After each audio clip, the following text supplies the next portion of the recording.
CBS News' 60 Minutes is tracking down where your tax dollars are being spent in Ukraine. Their investigators found that in addition to weapons and military support, the U.S. is buying seeds and fertilizer for Ukrainian farmers, paying the salaries of nearly 60,000 Ukrainian first responders, and subsidizing Ukrainian small businesses. American taxpayers are financing more than just weapons. We discovered the US government's buying seeds and fertilizer for Ukrainian farmers and covering the salaries of Ukraine's first responders, all 57,000 of them. That includes the team that trains this rescue dog, named Joy, to comb through the wreckage of Russian strikes looking for survivors. And the US also funds the divers, who we saw clearing unexploded ammunition from the country's rivers to make them safe again for swimming and fishing. Russia's invasion shrank Ukraine's economy by about a third. We were surprised to find that to keep it afloat, the US government is subsidizing small businesses. Looks like we're paying to clean up the cluster bombs we also paid for. Kentucky Senator Rand Paul wrote on X yesterday, Democrats and Republicans sent billions in dollars of your money to a corrupt foreign government, and there's no oversight. No matter how sympathetic we are to the Ukrainian people, my oath of office requires me to put the American people first. Meanwhile, Senate leaders are taking the wheel in an effort to avoid the looming government shutdown. Senators advanced their stopgap bill to keep federal funding at current levels until November 17th. The legislation would also provide $6.15 billion in new money for Ukraine and $6 billion in new dollars for disaster relief. According to The Hill, Senate Majority Leader Chuck Schumer described it as a bridge funding bill to keep the government open for another month, not the final proposal for the whole year. Okay, let's start with the Ukraine funding piece. You know, as of, this is from CNN from about a week ago, they're totaling it at $113 billion in U.S. investment in Ukraine. I don't want to be indifferent to or understate the humanitarian reality of what's going on in Ukraine and many, many other places around the world where our resources could have real life-saving effect. Mm-hmm. But the question I've always posed from the beginning of this crisis until now is, if the issue is simply a humanitarian response, is this the best bang for the buck? Why here? Why are we investing now? And the answer to that seems quite obvious. We are invested geopolitically in a proxy war against Russia. And if that is the case, what is the justification for an undeclared war that is causing there to be $113 billion worth of spending when there are so many extant problems here domestically? Yeah, I think that's the question an exceedingly growing number of the American people are asking, because again, at first, it was able to be pitched as just, this is David versus Goliath. The United States, like you said, has an interest in, stopping Russian aggression. But as this goes on and it ticks up into the billions and billions and tens of billions and 100 billion, however much this is going to take, which apparently is an endless number, I think the American people are, again, taking a look around them and saying, our bridges are collapsing, our highways are, full of potholes and exploding in the heat.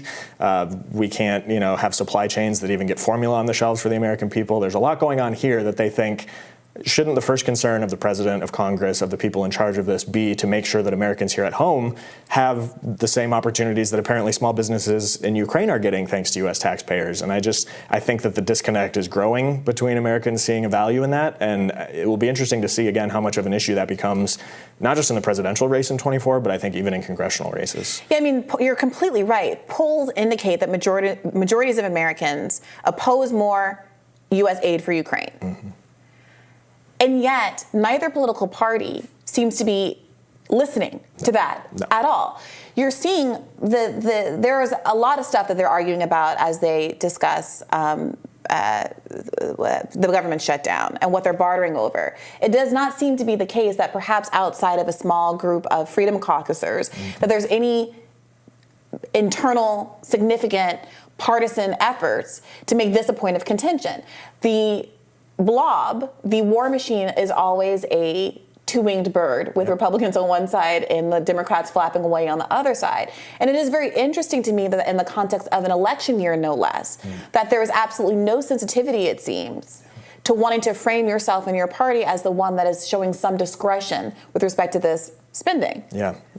Part of it, too, is that those who have sort of questioned funding and asked why there's not a ton of accountability, if there's even any oversight of these funds that we're sending over there. People who have criticized the funding or said, maybe we should reassess what our strategy is here in funding this, are frequently called out then as being pro-Putin, Russian assets. And so that obviously has a chilling effect on people, even good faith people, just saying, my constituents are, calling in saying, I can't pay my bills, inflation's too high, I can't get what I need at the store. Maybe we should be focusing on the American people, even if they just kind of say that, they end up getting just piled on.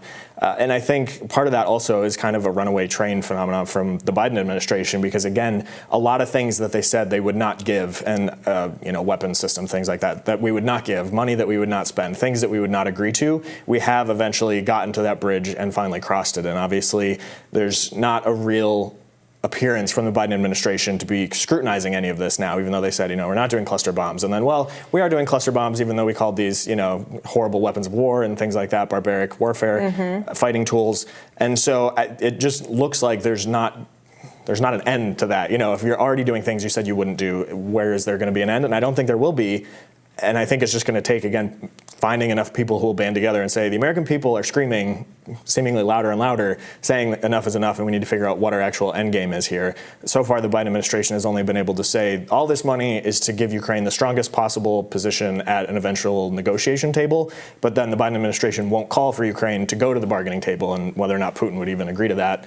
It just seems like this is going to go on and on and on. And it's not a new problem either. It's just we've been throwing so much money at it for the first time that it seems new, but it's not. In the context of the GOP race, and I talk about the GOP only because I have given up hope that the Democrats are really, at least elected Democrats, are going to embody any of this anti-war energy.